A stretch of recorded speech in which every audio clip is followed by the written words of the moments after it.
O, A, E, A, O, U. Bon, va m'écrire U au tableau.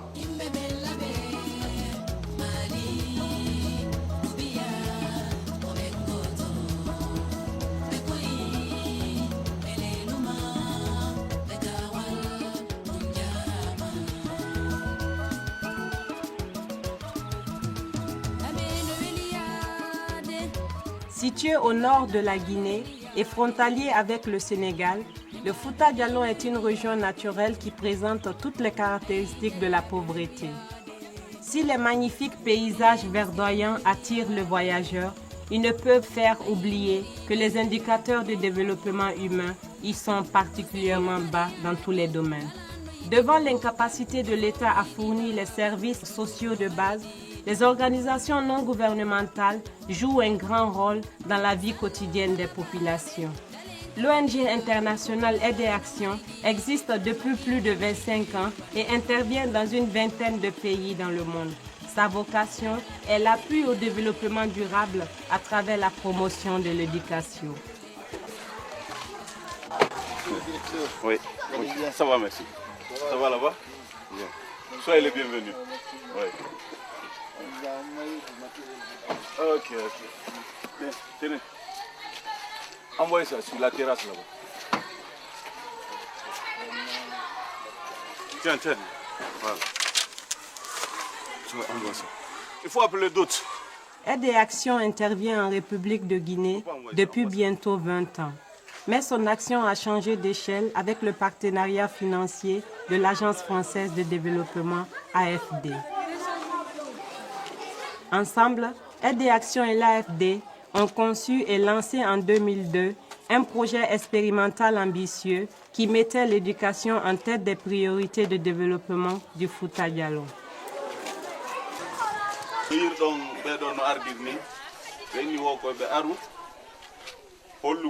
Fahin hiɓe wondi e maɓɓe ko ɗum addi ɓe ara nun ɓe adduno ɗo kaalisi fi en wattu classe ji men ɗin ɓe addi kaalisi classe ji ɗin watta ɓe waɗani en sutura ka l'école ɗo ɗum ɗon feƴƴi yimɓe ɓe wo sikki kamɓe golle maɓɓe ɗen ko darnugol tout l'école ji waɗa sufa ɗin piiji wo wona ɗum ɗon tun ara kadi. Penser globalement, agir localement, telle pourrait être la devise du projet Éducation pour tous en Guinée. Des équipes ont été recrutées pour leur motivation et installées au plus près du terrain. Chaque jour, depuis des années, les chargés d'appui d'aide et action parcourent des dizaines de kilomètres de pistes pour accompagner les acteurs et partenaires du projet. L'Afrique, c'est la Guinée est là. La Guinée.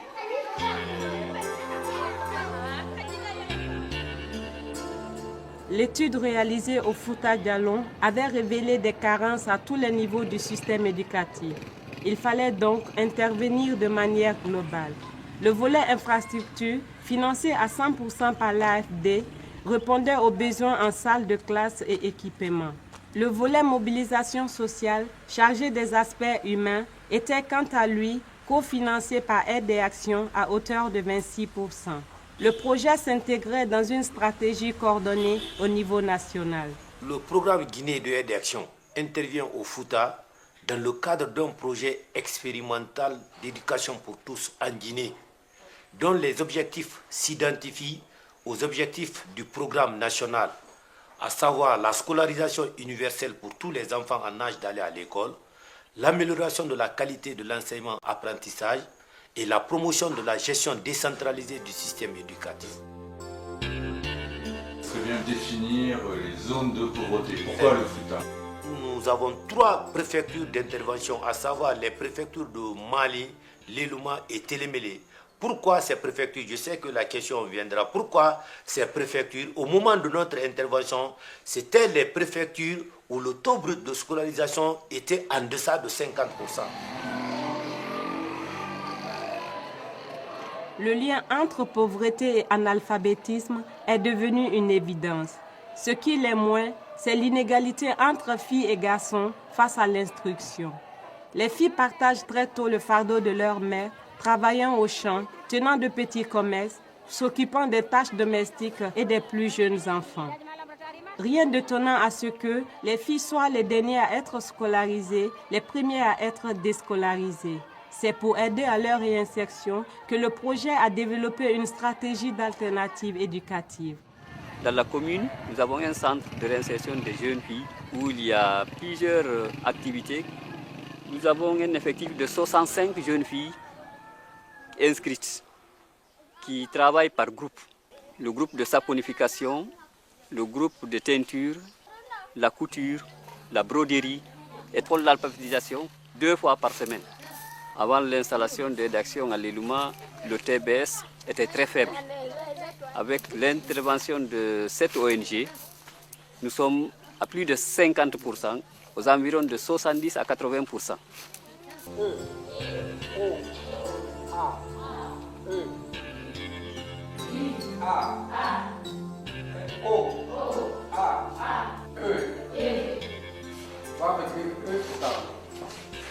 Depuis quand vous avez commencé l'alphabétisation des filles de ce centre-là? J'ai commencé l'alphabétisation avec ce centre à partir du 1er décembre. Du 1er décembre. Oui, 2006. Okay. Au début, j'ai pensé à une difficulté, mais au 3e mois, au 2e mois, 3e mois, j'ai senti que quand même je suis avec des femmes très intelligentes.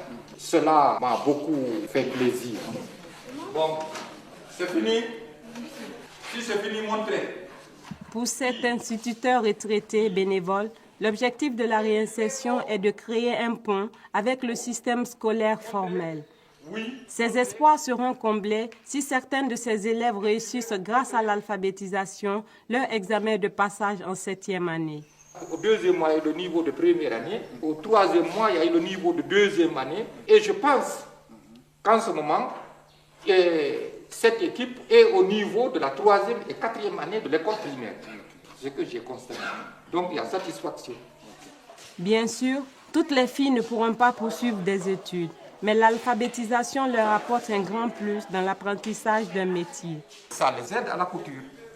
L'un enrichit l'autre. Exactement, l'un enrichit l'autre. Nous sommes très satisfaits, nous sommes heureux.